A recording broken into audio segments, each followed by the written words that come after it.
Բարև ձեզ հարգելի բարեկամներ, ճանաչիր պատմություն 8 հաղորդաշարը այսօր հյուրընկալել է պատմական գիտությունների թեկնածու, մեկնաբան, պրոդյուսեր Մանուկ Ստեփանյանին։ Բարև ձեզ, պարոն Ստեփանյան։ Բարի երեկո Արամ։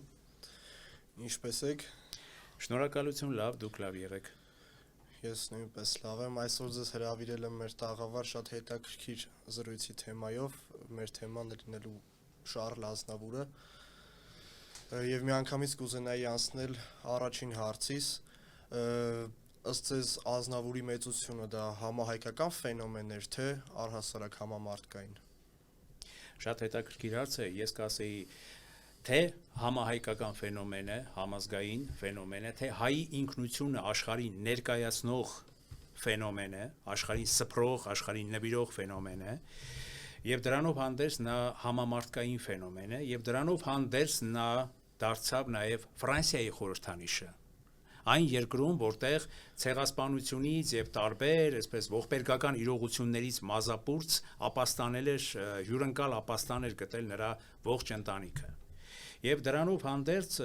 ֆրանսիական հյուրընկալ հողը Շառլ Ազնավուրի ընտանիքի համար, նաև նրա բացառիկ տաղանդի, ինչպես հետագայում պարզվեց,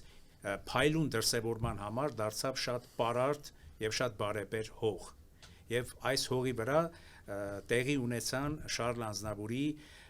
մեծության ամենափառահեղ էջերը, արձանագրվեցին ամենափառահեղ էջերը, եւ ես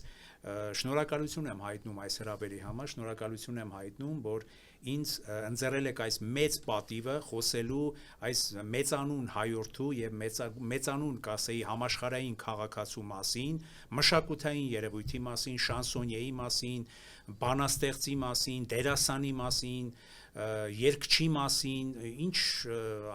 ինչ նորներ ասես, որ Ազնավուրը չուներ։ Աստված մեզ պարգևեց մեր ժողովրդին եւ համայն մարդկությանը պարգևեց Շառլ Ազնավուրին, որպեսզի Շառլ Ազնավուրի միջոցով նա վեհացնի մարդկությունը, նա մարդկությունը գովերքի, փառաբանի եւ մարդկությանը առաջարկի շատ բարձր հոգեվոր անդաստաններ։ Պարոն Ստեփանյան, ինչու դեռ անցյալ դարի 40-ական թվականների կեսերին ըստ ձեզ Շառլ Ազնավուրը չվերադարձավ Հայաստան ընդմիշտ բնակվելու համար եւ արդյոք եթե նա վերադառնար Հայաստան, նրա կյանքն ու կարիերան այլ ընթացք կունենար։ Այո, ես էլ գիտեմ, որ որքան հիշում եմ 1946 թվականին Շառլ Ազնավուրի ընտանիքը մտադիր է եղել վերադառնալ Հայաստան։ Վերադառնալ եմ ասում, որտեղ նա չի ծնվել եւ ձևավորվել Հայաստանում, այդ ընտանիքը չի ձևավորվել Հայաստանում, այսինքն գալ Հայաստան, բայց իր նախնիների հողը, իր արմատներին դեպի իր արմատները, բայց ինչ որ ինձ համար ոչ հայտնի հանգամանքի բերումով Շառլ Ազնավուրի ընտանիքը չի վերադարձել, չի եկել Հայաստան, բայց դա չխանգարեց Շառլ Ազնավուրին, որպեսզի Շառլ Ազնավուրը ֆրանսիական հողում կայանա որպես մեծագույն արվեստագետ եւ դա չխանգարեց նրան, որ նա հավատարիմ մնա իր իսկական հայկական արմատներին եւ դրսեւորի իր պորտկուն, ես կասեի, հայկականությունը։ Օրինակ, պարոն Ստեփանյան, ըստ ձեզ արդյոք Ազնավուրին ավելի շատ 1988 թվականի երկրաշարժից հետո կապվեց իր արմատներին։ Ես կասեի, որ ոչ, դրանից առաջ նա 60-ական թվականներին եկել էր Հայաստան եւ համերգներ էր ունեցել Հայաստանում, այսինքն մեր լայն մշակութային հանրությունը վայելել էր Շառլ Ազնավուրի մեծությունը, նրա արվեստի բացառիկ տաղանդը, որովհետեւ Շառլ Ազնավուրի տաղանդը սկսեց հենց փայլատակել ավելի շատ անցյալ դարի 60-ական թվականներից եւ նա ունեցավ փառահեղ մշակութային դրսեւորումներ։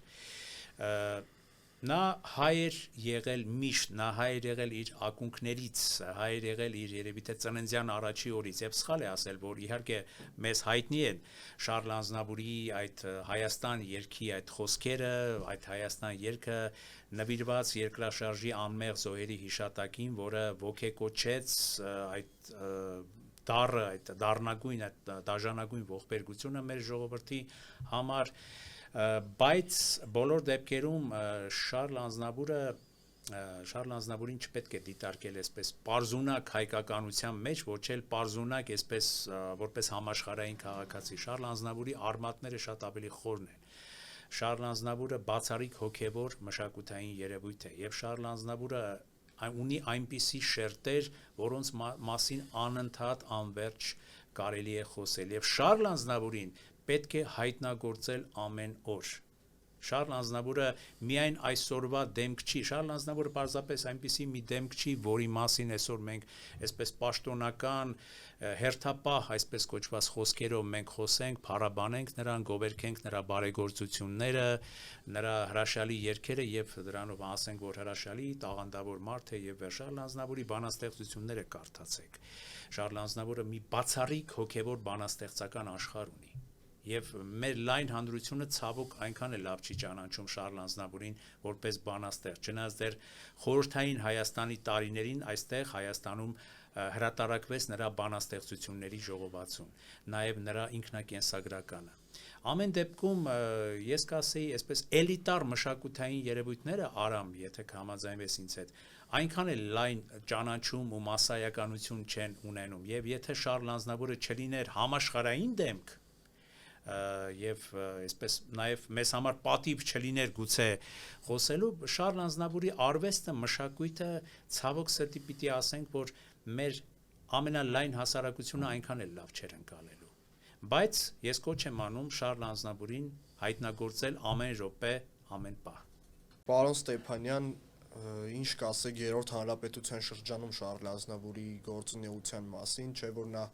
Պաշտոններ զբաղեցրեց, եղավ ՅՈՒՆԵՍԿՕ-ում Հայաստանի մշտական դեսպանը, եղավ Շվեյցարիայում Հայաստանի Հանրապետության դեսպանը, կուզեի սրա մասին խոսել մի փոքր։ Այո, շատ հետաքրքիր շրջան է դա, եւ մեր այն ժամանակվա ղեկավարները հարկ համարեցին, որ Շարլ Ազնավուրի միջազգային հեղինակությունը օգտագործվի նաեւ միջազգային ատյաններում ի նպաստ Հայաստանի, ի նպաստ հայության։ Եվ այո, նա եղավ ՅՈՒՆԵՍԿՕ-ի մեր դեսպանը, նա եղավ Շվեյցարիայում մեր դեսպանը եւ հնարավորինս ես կասեի ամեն ինչ անում էր, որ մեր ժողովուրդը իրեն միջազգայինորեն ավելի այսպես ասած ճիշտ դիրքավորման մեջ զգա, որ դրսի հայկական ներուժը համախմբի ի օգուտ եւ ի նպաստ Հայաստանի։ Բայց Արամ, այստեղ պետք է նաև նշել միակողմանի չլինելու համար, որ այդ շրջանում ամեն ինչը չէր, որ մեղմ ասած դուր էր գալիս մեծ հայորդուն, մեծ համաշխարհային քաղաքացուն։ Նա նաև իր մեջ ուժ էր գտնում համարձակորեն քննադատելու այն նեգատիվ դրսևորումները, որոնք կային Հայաստանում, երազելով բարեկեցիկ եւ լուսավոր Հայաստանի մասին, լուսավոր հայրենիք ունենալու մասին եւ նա խորը ցավ էր ապրում, որ Հայաստանում մեղմ ասած ամեն ինչ չի, որ լավ է ընթանում եւ Հայաստանը ցավոք սրտի իր սոցիալական, տնտեսական դժվարությունների մեջ չէր կայանում որպես լիարժեքորեն բարեկեցիկ ու զարգացող երկիր։ Դա ցավ էր, դա մեծ ցավ էր պատճառում հայորդուն եւ նա նորից եմ ասում իր անկեղծ ձայնն էր բարձրացնում այդ առումով։ Պարոն Ստեփանյան, մենք անդրադարձանք 1988 թվականի երկրաշարժից հետո Ազնավուրի ավելի ամուր կապվելուն իր հայկական արմատներին, կուզեի հիմա անդրադառնանք ավելի շատ առարկայական նրա գործունեությանը երկրաշարժի շրջանում եւ դրան հաջորդող շրջանում։ Գիտեք, 88 թվականից հետո Շարլ Ազնավուրը արդեն բավականին պատկառելի տարիք ուներ։ Եվ գուցե եթե լիներ շատ ավելի երիտասարդ նա շատ ավելի եռանդուն գործունեություն կծավալեր ի նպաստ Հայաստանի, բայց ես կասեի ինչ կարողացավ արեց, ինչ կարողացավ ներդրեց իր կողմից, կարողացավ նաև իր մեծ միջազգային հեղինակությամբ համախմբել մշակույթի շատ ու շատ գործիչներին, նրանց համար տեսանելի եւ ընկալելի ճանաչելի դարձրեց Հայաստանը իր մեծությամբ, դա անուրանալի ավանդ է։ Դա անուրանալի ձեռքբերում է եւ դա չենք կարող մենք չարցանագրենք այսօր եւ մենք չենք կարող նաեւ չհիշել Շարլ Ազնավուրի ստեղծած այս հրաշալի երգը քեզ համար Հայաստան, որի տողերը եթե թույլ կտաք ես այստեղ կընթերցեմ։ Խնդրեմ։ Քեզ համար նոր գարուն կգա եւ պայծառ կշողաս նորից։ Ձմռան բոցից դու մահաբեր կհառնես ինչպես Փյունիկ կրկին Հայաստան։ Կզնգա երգդ ամենուր, կուր կապքով վեր կսլանա, Աստված պահի քո հողը սուրբ, ապրիր հավերժ ու երջանիկ իմ սեր Հայաստան։ Աշխարհը վշտապես ողբում է քեզ հետ, եւ ձերքն է մեկնում իր նորովի անկեղծ եղբայրությամբ, որ դու ապրես։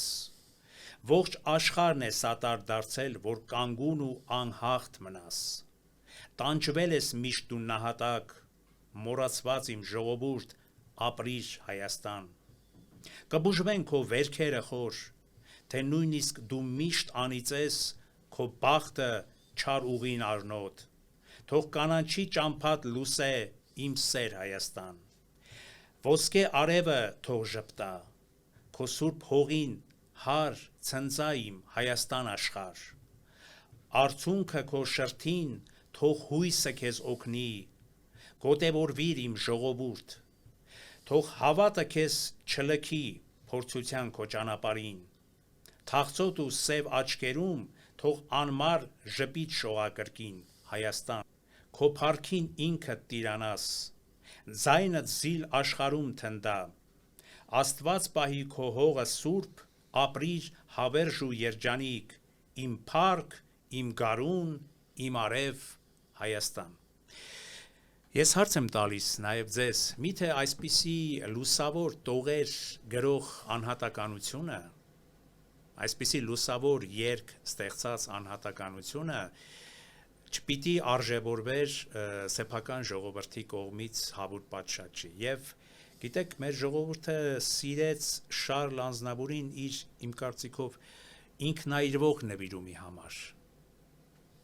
իր բացառիկ հայրենասիրական պոռթկումի համար, իր արցունքակալած աչքերի համար, այն ցավի համար, որ նա ապրում էր, այն անկեղծ ցավի։ Եվ ես տեսնելով, ասենք երկրաշարժից հետո ես փոքր էի շատ, նրա այդ ցավը, նրա այդ կադրերը հիշելով, ես ուղղակի չգիտեմ, մարմինս փշաքաղվում է։ Սրանք իսկական հայի ամենաանկեղծ պահերն են, որ նա ապրում է իր ժողովրդի համար, իր ժողովրդի ցավի, վշտի, խորը ցավի համար։ Չգիտեմ, հասկանալով Շարլ Ազնավուրին մենք կհասկանանք այս աշխարհում, այս կյանքում շատ ու շատ բաներ։ Օրինակ, ես նաև այստեղ ուզում եմ հիշատակել Ատոմ Էգոյանի «Վերադարձ դեպի Արարատ» ֆիլմը, որտեղ Շարլ Ազնավուրը խաղում էր գլխավոր